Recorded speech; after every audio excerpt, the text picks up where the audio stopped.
Good morning students. Today we are going to study about chapter gravitation MCQ. Okay, now let us start with the first question. The gravitational force between two bodies does not depend on. जो आपकी gravitational force होती है दो bodies के बीच में वो किन factor पे डिपेंड नहीं करती है. इन चार ऑप्शन में से एक ऑप्शन आपका रॉन्ग है. Okay, options are their separation, their masses, the product of their masses, and D is the medium between the two bodies. Okay, we have already discussed this in theoretical part. वहाँ पर मैंने आपको क्या बताया था, अगर हमारे पास दो ऑब्जेक्ट हैं, let us suppose one object is this and other is this. First object is having mass m1 and second object is having mass m2. Okay, and the distance between them is, let us suppose that distance be D.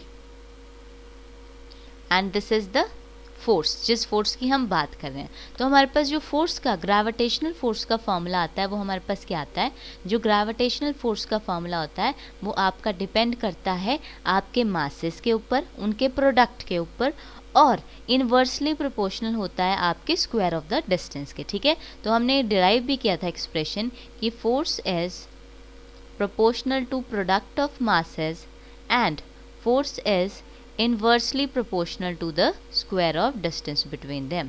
जो भी उनके बीच का distance है उनके square के equal होता है. ठीक है, तो फर्स्ट और सेकंड फैक्टर को हमने कंबाइन कर दिया था और उससे जो एक्सप्रेशन आया था वो हमारा ग्रेविटेशनल फोर्स का एक्सप्रेशन है. That is F is equal to, F is proportional to m1 m2 upon d square. Okay, अब यहाँ पर ध्यान से देखिए, यहाँ प्रोपोर्शनैलिटी जो हटाई थी वो हमने कांस्टेंट किससे हटाई थी, कांस्टेंट g से, जो कि आपका ग्रेविटेशनल कांस्टेंट है. ठीक है, तो ये आ गया हमारे पास m1 into m2 upon d square. तो यहाँ पर वो यही बात कर रहे हैं कि ये जो ग्रेविटेशनल फोर्स है आपका, ये किस जो बिटवीन टू बॉडीज़ में होता है ये कौन से फैक्टर पे डिपेंड नहीं करता है. तो देखिए ऑब्वियस सी बात है, सेपरेशन पे भी डिपेंड करता है. ठीक है, मासेस के ऊपर भी डिपेंड करता है, उनके प्रोडक्ट के ऊपर भी डिपेंड करता है. तो यहाँ से सेपरेशन भी ठीक है, मासेस भी ठीक है, प्रोडक्ट ऑफ मासेस भी ठीक है, लेकिन यहाँ पर जो डी पार्ट दे रखा है उसमें लिखा है median between the two bodies. But ऐसा तो हमने कोई फैक्टर पढ़ा ही नहीं था जिसमें आपकी टू बॉडीज़ डिपेंड करती हैं. सो योर ऑप्शन ये जो है, इसमें से आपका ऑप्शन जो है वो डी करेक्ट है. बाकी ये जो ऑप्शन है ये आपके करेक्ट नहीं है. मींस हमें तो ये बताना था कि कौन सा फैक्टर डिपेंड नहीं करता है. तो कौन सा नहीं करता है, डी वाला फैक्टर डिपेंड नहीं करता है. बाकी तीन फैक्टर आपके क्या करते हैं, डिपेंड करते हैं. Okay, now let us move to the next question. Now the next question is the value of g is minimum. जो आपका ग्रेविटी है, एक्सेलरेशन ड्यू टू ग्रेविटी, उसकी वैल्यू मिनिमम कहाँ होती है. Number A part is on hill, number B part is in mines, number C part is at the equator of earth, number D part is at the pole of earth. हमेशा याद रखिएगा कि जी की value minimum कहाँ मिलती है, हमें equator of अर्थ के पास मिलती है. ओके, तो your answer C is correct. Okay, now let us move to the next question. Now the next question, this is important question, this is generally asked in the exams. ठीक है, two particles are placed at some distance.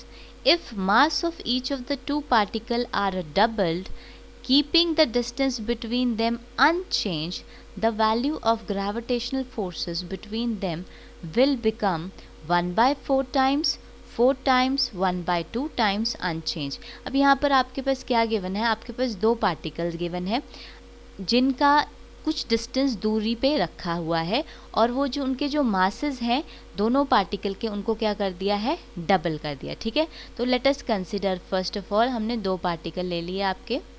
ठीक है, masses जो है हमने, आपका एक मास हमने कंसिडर कर लिया कैपिटल M और this is small m. these masses are some distance d apart. ठीक है, तो यहाँ पर आपको कहा जा रहा है कि अगर जो मास हैं उनको क्या कर दिया जाए, पार्टिकल के डबल कर दिया जाए. अगर पहले m था तो अब क्या हो जाएगा, वो 2m हो जाएगा. वैसे जो दूसरा वाला मास था वो आपका स्मॉल m था, उसको भी हमने डबल कर दिया, वो आपका 2m हो गया. Keeping the distance between them unchange, जो डिस्टेंस पहले था वो डिस्टेंस सेम रहेगा आपका नेक्स्ट केस में।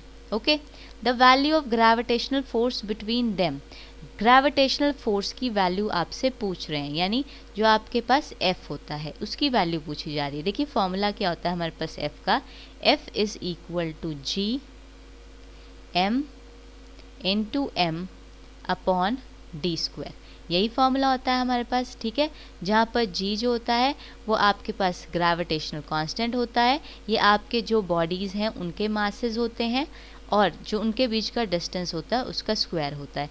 इसी से हम अपना ग्रेविटेशनल फोर्स को डिफाइन करते हैं। ठीक है, तो ये आपका ग्रेविटेशनल फोर्स का फॉर्मूला है। तो स्टार्टिंग में जब दोनों आपके दो मासेस हैं M capital M small m separated by distance, तब तो फोर्स की वैल्यू ये आ जाएगी। अगर हम आपके मासेस को डबल कर देते हैं, ठीक है, तो इसी फॉर्मूले में अगर हम m की जगह क्या रख दें, 2m रख दें, तो देखिए क्या बन जाएगा एक्सप्रेशन। m की जगह हमने प्लेस कर दिया 2m और स्मॉल m की जगह भी हमने प्लेस कर दिया आपका 2m separated by distance. Distance में तो कोई चेंज नहीं हो रहा है, तो डिस्टेंस को हमने क्या रखा, डी स्क्वायर ही रखा।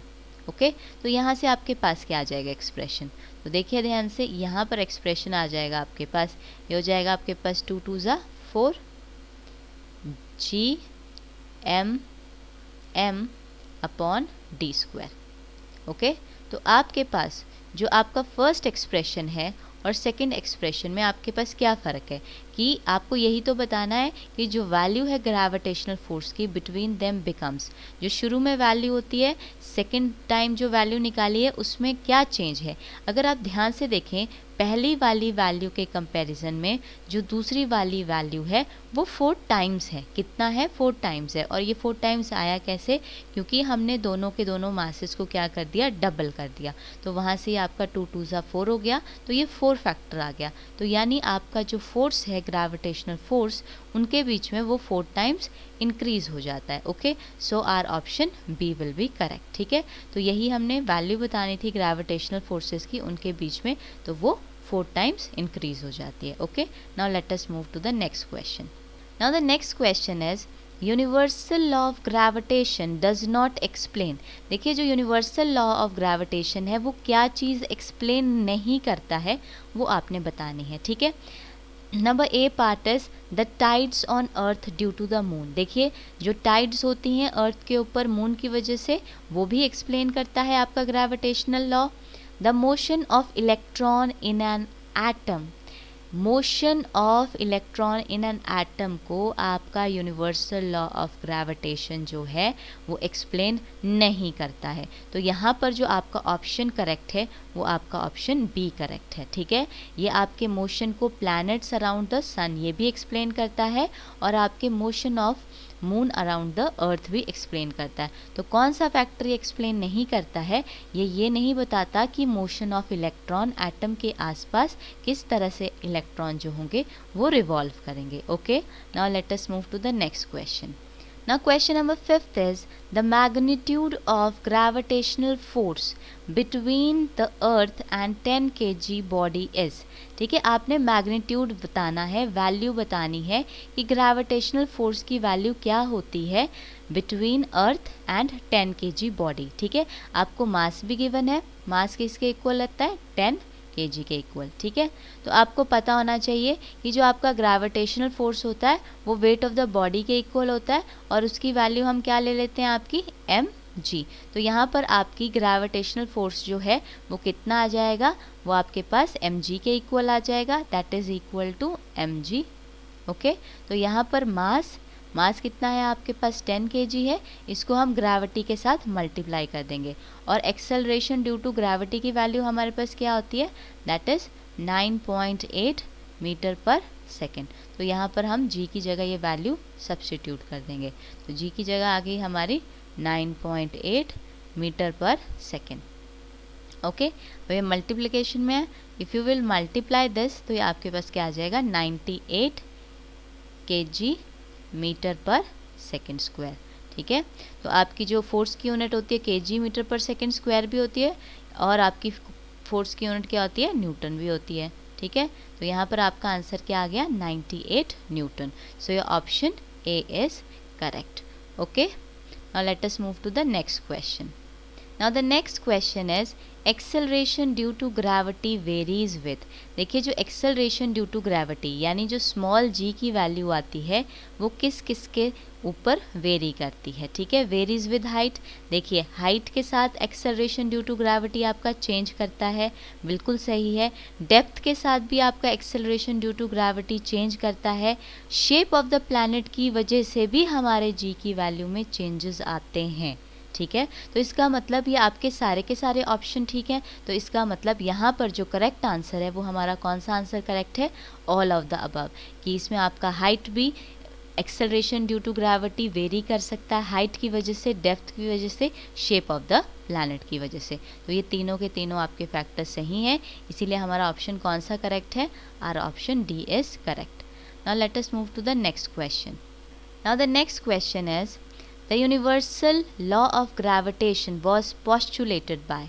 देखिए यूनिवर्सल लॉ ऑफ ग्रेविटेशन जो था वो किसने पॉस्टुलेट किया था, गैलीलियो, न्यूटन, कोपर्निकस, आर्किमिडीज. तो याद रखिएगा क्योंकि हमारा लॉ जो है उसके नाम में ही आता है न्यूटन लॉ ऑफ ग्रेविटेशन, तो इसीलिए यहाँ पर जो हमारा यूनिवर्सल लॉ ऑफ ग्रेविटेशन है उसको किसने पॉस्टुलेट किया था, न्यूटन ने पॉस्टुलेट किया था. So that is why our answer B is correct. Okay, so that is all about for today. If you are having any doubt anywhere, leave the comment below and do like and subscribe our channel. Thank you so much.